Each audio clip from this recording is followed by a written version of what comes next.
I think so, but Yeah.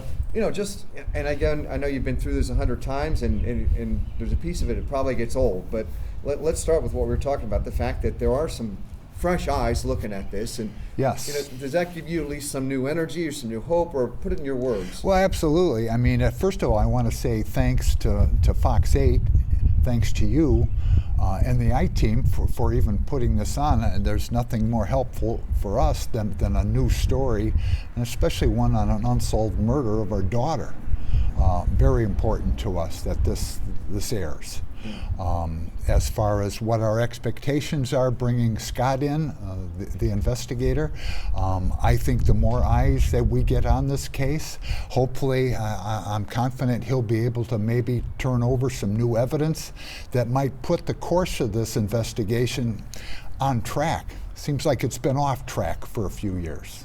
Yeah, I'm sure that's got to be terribly. I think so, but Yeah. just and again, I know you've been through this 100 times, and there's a piece of it. It probably gets old, but let's start with what we were talking about. The fact that there are some fresh eyes looking at this, and Yes. does that give you at least some new energy or some new hope, or put it in your words? Well, absolutely. I mean, first of all, I want to say thanks to Fox 8, thanks to you and the I-Team for even putting this on. And there's nothing more helpful for us than a new story, and especially one on an unsolved murder of our daughter. Very important to us that this airs. As far as what our expectations are bringing Scott in, the investigator, I think the more eyes that we get on this case, hopefully I'm confident he'll be able to maybe turn over some new evidence that might put the course of this investigation on track. Seems like it's been off track for a few years. Yeah, I'm sure that's got to be terribly. The frustrating is the easy word, but I mean, I got to believe that each day you're thinking about it, and something will remind you just when you stop thinking about it, and all of that. It's been 2 years of that, and I want people to know that the last 2 years of this have been torture for our family, been absolute torture. I also want people to know that this is hard doing this. We ask the people to put themselves in our shoes. I guess that's the simplest way to do it. If this were your sister, brother, or family member that was shot and killed in broad daylight, it's just, how would you feel too? Adding to that, an investigation that's carried on now for 2 years with absolutely no results whatsoever. Absolutely nothing. 2 years. I mean, And what so, are we I doing? mean, you're speaking to somebody who might be sitting on some tip of some sort. Exactly. Yeah. And we're making a plea to these people or people, whoever, that may know something. Maybe they don't. Maybe they speculate. We need any information that we can get our hands on to get this solved. We encourage people that have called in tips before, that have used the hotline, call in again, give them your statement again. Let's see if there's anything that would refresh your memory. Maybe you'll think of something else that would be helpful. Or maybe they'll take a fresh look at that too. What you bring to the table. Yeah, absolutely. Yeah. The idea that there's somebody out there, and it could be somebody local, could be somebody who vanished from Cleveland forever. But I mean, have you ever? And you might have done this at some point. I don't know. But if you don't feel comfortable, then don't. But I mean, have you ever thought about kind of what you just said to the potential witness? Would you want to say something to the person who might be watching this, going, "I got away with it," I think that,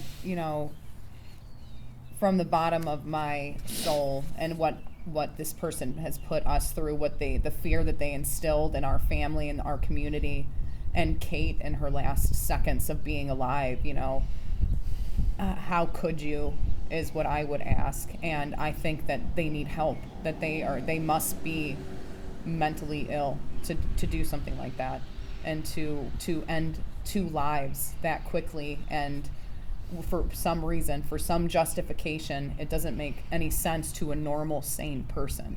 And I think that they're severely disturbed.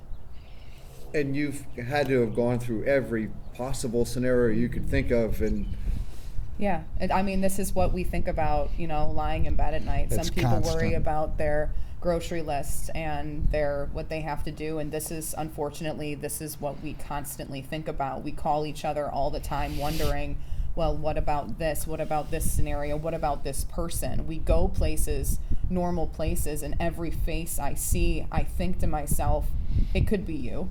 You could have done this. I don't know. Everywhere I go, I see strangers, and I wonder that. and obviously you are feeling the same way. There's no guarantee taking a fresh look at this, you know, has a different result than we've seen for 2 years, but certainly it's worth a try. Absolutely. And I think that, you know, after speaking with Scott, he really understands what he's doing. He confirmed with us that he's done over, you know, looked at 700 cases.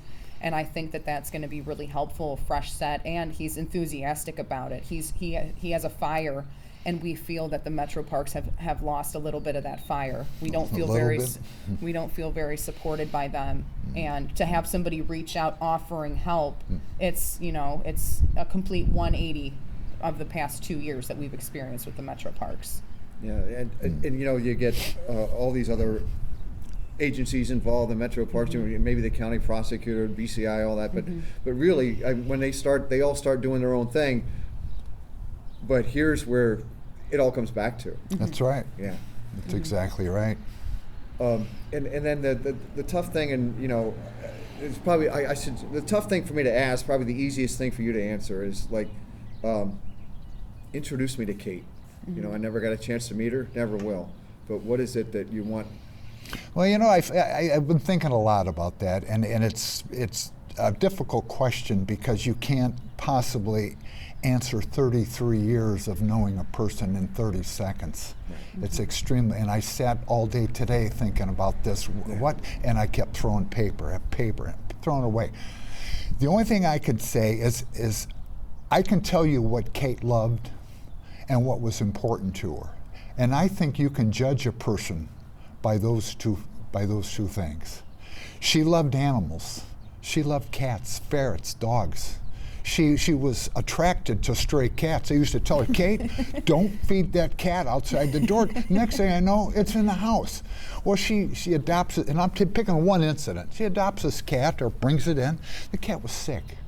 Well, she owned that cat 3 or 4 years, would take it to the vet every 3 or 4 days or every week, buy its medicine, and it was an ongoing thing. Yeah. So she loved animals. She loved her family. She was extremely close with Alex and her older sister Lauren, extremely close. They went through high school, played volleyball together. They were the three musketeers. She loved her work. Absolutely loved her work, loved her boss, Carl. It was a joy for her to get up and go to work. I mean, she loved life. Something else important to her was, and very important that she loved, was her niece and her nephews. Just adored her niece and nephews. They nicknamed her Titi, and they used to get so excited when they found out Titi was coming over to visit. Is Titi coming over? Is Titi coming over? It was amazing. But she had a way with them. She made them feel special, loved. They loved her. They loved her. I remember,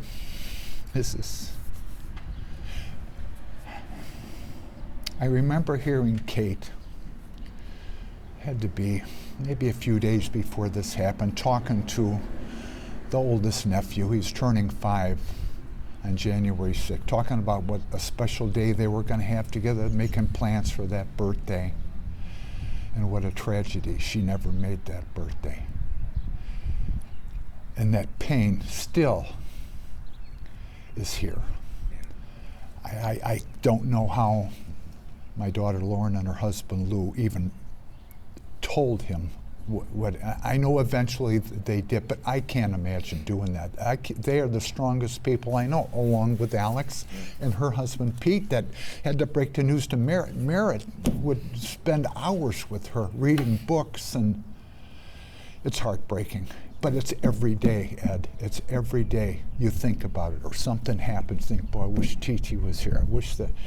And this person stole that from us. Nobody has a right to do this to any family, to any person. Nobody.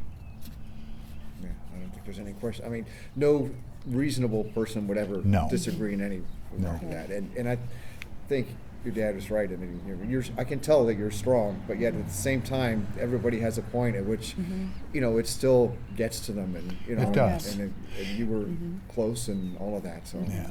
The issue that gets me the worst is seeing the grandkids, seeing the kids that miss her so much. And they meant so much to her, and it's hard. But anyway, life goes on. yeah. We will survive. And hopefully we'll get something done here. And Well, we and- have our fingers crossed, and we're thankful for you bringing Scott into this and putting the story of, on the air for us. So thanks again. Well, I'm gonna. I Well, hope stay you. put for me. I'm hoping that you'll thank me because we shook something loose. I mean, you know what I Yeah, mean? exactly. That would be. I'm Yeah. telling you. I mean, I tell on a kind of a smaller scale. We had when I worked at. I have to show you how old I am. 312 years ago, I worked at Channel 5, and we did the Crime Stoppers Yeah. segments, right? And I would sometimes look at these things and I'd go, you know what, we'll never get anything on this one. And that's the one that we would get a hit on, right? Or the one where I go, oh, everybody's going to know that guy. You Yeah. get nothing. And I remember there was one homicide that was not quite as cold as this one, if you will, but maybe a more recent one. But still, it was a homicide, and we put it on the air. Somebody called immediately, and in like 21 minutes, they had the guy arrested. Oh my Really? gosh. I still to this day can't believe it, because number one, if you call a police officer, you're lucky if you get somebody in 21 isn't that minutes the for, truth? for No anything kidding. in Yeah. Cleveland, let alone somebody be available at that moment and they made the arrest. So I always say, again, it's always possible, and I was telling your wife about Yvonne Pointer. Oh, your she's an activist. minister. And her daughter was murdered on the way to school when her daughter was like in 7th grade. And 29 years later, they finally got the guy. Oh my They took a gosh. fresh look at the DNA, and that, Wow. so. Yeah. Ed, look at them and. Oh, yeah. I just need you guys to talk for a minute, and Say, what's, tell me Oh, okay. about your daughter or sister. Give them that question. what, you can just, actually, what I was gonna say is, well, what are you guys gonna look at tomorrow? You can tell me what you think. I'm not recording this sound here, but Oh, what okay. do you think I just need to listen for a minute. Yeah, we're gonna be looking through her purse. We never got anything back from her car or her purse. Yeah, we've asked for her personal items to be returned. Yeah, but they won't And give it to us, but they're no allowing us avail. to go in and take pictures. So Hmm. we're gonna go in and take pictures of everything that she left in her purse. So hopefully there's something that Scott will see or I will see. I'm still hopeful that I'll see something, and Right. that looks off, or a receipt or something where I'm like, that doesn't make any sense, or Yeah. And you never even got any evidence back, like what was in her phone, if there was anything in there or anything, or no? It You was know, hooked there- up to Gray Key, which is the system that automatically puts in passcodes, because she had a passcode on her phone, and it's been hooked up for 2 years. Hmm. And so they're 95% of the way in, but they need that last 5%. Oh, so they've never fully gotten into it? Mm-mm. Oh, wow. No. No. And that company can't, or is not cooperating? No, they were dragging their feet. I remember it took about 3 months just to get the warrants back from like Snapchat, Facebook, Instagram, all the social media things to piece together the puzzle, because they couldn't get into the phone. So they were waiting and waiting, and they don't like, especially Google doesn't like giving up personal information. Right. They drag their feet if they can. Right, So, right. It took a long time, and then they're still hooked up to that Gray Key thing, unfortunately. Yeah. Well, and I don't know much about this other than what I'm about to tell you. I don't know if this would be any factor at all, but I was initially going to try to do a story as well. Somebody had mentioned, one of the homicide guys from Cleveland mentioned to me that Westlake, of all agencies, has some of the more advanced equipment to get into phones. And so now what happens is a lot of police are going to Westlake, hey, so like Westlake suddenly has all these phones coming in, right? Yeah.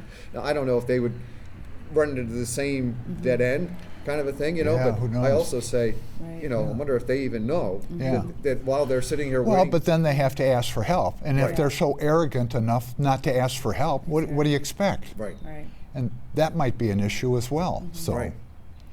Yeah, I mean, and I know the phones have become more encrypted, so they're harder to get into for law enforcement in general, but, you know, at the same time, you know, you're at the point where, let's try everything. don't care. You know, Yeah. everything, Yeah. absolutely everything, Right. you know? but you had asked us also about what would be probably the biggest question still unanswered in this investigation, and I think we all pretty much agreed that, you know, how is it possible on a beautiful sunny day, you know, in a busy park, that a killer can shoot off 3 rounds from a handgun, flee and get away, and never be seen? Nothing was ever heard. I mean, how is that possible? Right. That just amazes us. Right. And it's at least 3. Yeah. I mean, it's 3 that we Yeah, think we maybe know. more. Right? And it, again, yeah, so it's number one, the sound that would have, that nobody would notice it, but also the idea that there had to be, there's always people around there. Oh, yeah. And it was 75 feet from the roadway. Traffic, joggers, bicyclists. Yeah. I mean, Surrounded by trails. and right. nobody heard anything? Right. Nobody saw anything? Yeah. Anyway, unbelievable. That is a very, I mean, and that really cuts to the heart of the whole thing too, as well. Yeah. You know, For us, it does. Okay. So, all right. Can I get Thank a you. shot of, I just need you 2 walking. and Okay. then I need a shot of the 3 of you walking. Actually, you know, because of all the COVID thing, somebody will have some issue with it. So why don't we just do Get them them? walking? Okay. Yeah. And you can, you know, do a little walk. Good job. Need like 10 seconds of you guys walking. Okay, thank you. Where do you want us? Just back that way? Anywhere in here is good. Anywhere. Probably coming towards. I think it's going to snow. You know what? There was a chance of some flurries, and I didn't even want to hear that.